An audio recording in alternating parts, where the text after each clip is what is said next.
Bismillahirrahmanirrahim. Assalamualaikum warahmatullahi wabarakatuh.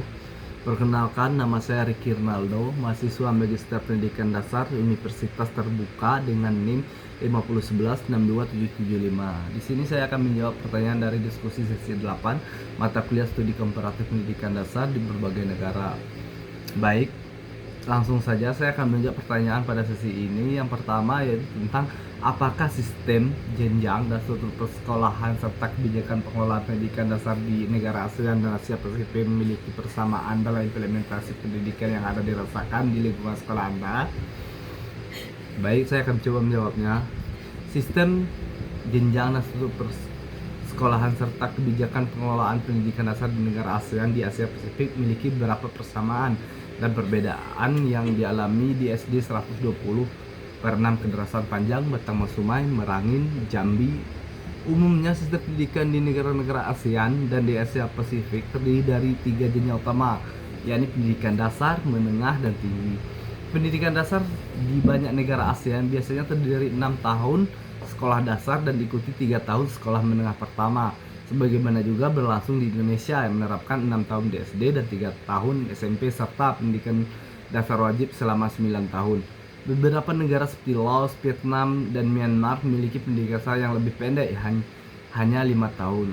Kebijakan pengelolaan pendidikan dasar di negara-negara tersebut cenderung menekankan peningkatan kualitas guru, pengembangan kurikulum yang relevan dengan kebutuhan abad ke-21, serta fasilitas pembelajaran yang mendukung kreativitas dan kemampuan literasi numerasi siswa. Di Indonesia, termasuk di SD 120 per 6 Kederasan Panjang, menjelaskan kurikulum dan pengelolaan sekolah juga mengacu pada standar nasional yang menjalankan pendidikan dasar 9 tahun dan menghendaki peningkatan mutu pendidikan secara merata. Meskipun tantangan di daerah perdesaan terkait sarana dan prasarana masih ada, secara struktur pendidikan di negara-negara ASEAN seperti Singapura dan Malaysia mirip dengan Indonesia. Akan tetapi Singapura menambahkan jenjang pra-universitas sebelum pendidikan tinggi dan Malaysia menerapkan pendidikan menengah atas dan pra-universitas secara bertahap. Dalam pengalaman di SD 120 per 6 Kederasan Panjang ini, peran guru sangat penting dalam mengimplementasikan kebijakan pendidikan dasar, meningkatkan mutu pembelajaran dengan metode yang menyesuaikan kebutuhan peserta didik, seperti penekanan pada literasi dan numerasi. Sebagaimana di negara lain di kawasan ini, kesamaan ini menunjukkan bahwa walaupun terdapat variasi dalam struktur dan kebijakan, fokus utama pendidikan dasar di kawasan ASEAN dan Asia Pasifik adalah meningkatkan kompetensi dasar anak-anak agar siap melanjutkan ke jenjang berikut dengan kualitas yang lebih baik. Dengan demikian, pembelajaran sistem pendidikan negara lain dapat memberikan pembelajaran berharga tentang praktik terbaik yang dapat diadaptasi untuk meningkatkan kualitas pendidikan dasar di Indonesia, khususnya di sekolah-sekolah perdesaan seperti SD Negeri 120 per 6 Kederasan Panjang, Kecamatan Batang Masumai, Kabupaten Merangin, Provinsi Jambi, Indonesia. Selanjutnya untuk pertanyaan kedua, yaitu tentang analisis artikel. Berikut adalah paparan hal-hal yang penting ditemukan dalam artikel penggayaan sesi 8 berjudul Pendidikan Dasar dan Era Pasar Bebas ASEAN. Apa yang perlu dipersiapkan oleh Nurcholish? Pendidikan abad 21 dan era pasar bebas ASEAN merupakan pendidikan dianggap memiliki posisi strategis untuk mengembangkan potensi individu agar siap menghadapi kehidupan yang kompleks dan beragam di abad 21 ini. Selanjutnya, globalisasi dan kemajuan teknologi informasi telah mengubah tatanan kehidupan sosial dan ekonomi termasuk pendidikan. Dan seterusnya, pasar bebas ASEAN atau MEA yang diberlakukan pada 2016 membuka batasan perdagangan barang, jasa, dan tenaga kerja profesional, menuntut peningkatan kualitas tenaga kerja dan pendidikan. Tantangan pendidikan dasar di era kini. Anak usia sekolah kini sudah memiliki informasi dan pendidikan yang prasekolah yang lebih maju dibandingkan masa lalu, sehingga pendekatan pembelajaran yang tradisional menjadi kurang aktif, dan juga kurikulum masih sering mengedepankan kompetensi minimum dan pendekatan hafalan, kurangnya mengembangkan kreativitas, pemahaman mendalam, dan pembelajaran kontekstual. Dan selanjutnya, sarana prasarana sekolah banyak yang kurang memadai dan manajemen sekolah masih tradisional, menghambat aktivitas dan daya tarik sekolah bagi masyarakat. Resposisi misi dan visi pendidikan dasar. Pendidikan dasar penting dalam bentuk kemampuan watak dan peradaban bangsa, dan juga harus mengembang manusia seutuhnya dengan potensi pikir, karsa, dan zikir secara simultan. Dan juga pendidikan harus mempersiapkan peserta didik untuk hidup dalam masyarakat yang global dengan perkembangan kognitif, sosial, emosional, dan perilaku yang bertanggung jawab. Pembelajaran aktif dan kreatif. Pembelajaran abad 21 harus melibatkan siswa secara aktif, kreatif, dan menekankan pada pencarian makna serta integrasi antar disiplin ilmu. Prinsip pembelajaran efektif meliputi motivasi, pengalaman nyata, refleksi, penguasaan materi, pembelajaran menyenangkan, kolaborasi, dan kreativitas. Pengembangan sumber daya alam atau SDM.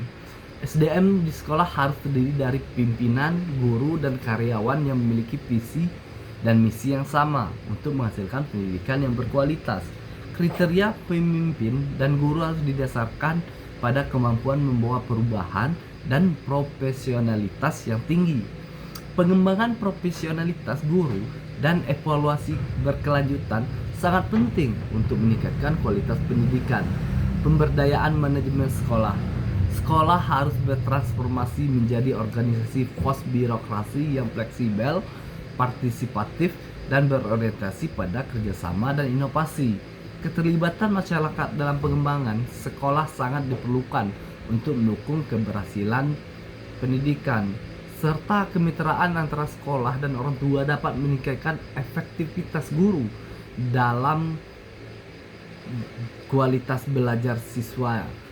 Inti dari artikel ini adalah bahwa pendidikan dasar di Indonesia perlu melakukan reposisi menyeluruh yang adaptif terhadap perubahan global, teknologi, sosial, dan ekonomi demi mempersiapkan generasi masa depan yang kompetitif dan berkarakter di era pasar bebas ASEAN. Pertanyaan terakhir yaitu tentang kaitan video dengan modul 6. Tayangan YouTube Education to Asian Education dan materi modul 6 dari BMP Studi Komparatif Pendidikan Dasar di berbagai negara tentang sistem pendidikan di negara ASEAN dan Asia Pasifik memiliki kaitan erat dalam memberikan gambaran tentang struktur, isu, tantangan pendidikan dasar di kawasan tersebut. Beberapa kaitan penting antara tayangan video dan materi modul tersebut.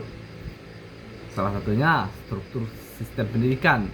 Kedua, menguraikan jenjang pendidikan dasar yang umum di negara ASEAN seperti sistem 6-3-3, 6 tahun SD, 3 tahun SMP, 3 tahun SMA yang diterapkan di Indonesia, Thailand, dan negara-negara lain.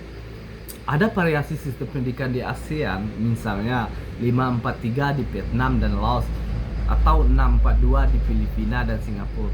Yang keduanya diulas dalam tayangan dan modul sebagai perbandingan struktur pendidikan berbagai negara. Pendidikan alternatif dan aksesibilitas. Tayangan menekankan pentingnya sistem pendidikan alternatif seperti paket A di Indonesia dan sistem non formal di Myanmar sebagai upaya memperluas akses pendidikan dasar. Modul juga menggarisbawahi tentang pemerataan akses, kesenjangan antara wilayah perkotaan dan perdesaan, serta isu kurangnya fasilitas pendidikan yang layak di negara-negara ASEAN. Tantangan kualitas dan pemerataan pendidikan. Video dan modul mengkonfirmasi bahwa meskipun pendidikan dasar wajib dan gratis di negara-negara ASEAN, masih terdapat disparitas dalam kualitas pembelajaran, sarana prasarana, dan distribusi guru, terutama di daerah terpencil. Kedua, sumber mengangkatkan masalah kesenjangan sosial ekonomi yang menjadi penghambat akses dan mutu pendidikan. Kerangka kualifikasi dan pengakuan kompetensi.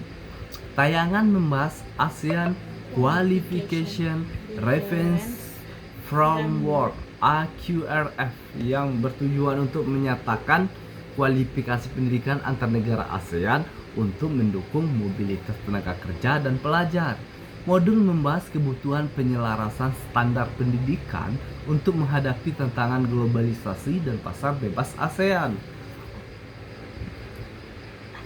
Dengan demikian, tayangan YouTube dan materi modul melengkapi satu sama lain dalam memberikan pemahaman komprehensif tentang sistem pendidikan dari kawasan ASEAN dan Asia Pasifik, termasuk struktur jenjang pendidikan, isu pemerataan dan kualitas pendidikan alternatif, serta upaya harmonisasi kualifikasi pendidikan dalam menghadapi tantangan internasional. Mungkin itu yang bisa saya sampaikan, lebih dan kurangnya mohon maaf. Wabillahi taufiq wal hidayah. Wassalamualaikum warahmatullahi wabarakatuh.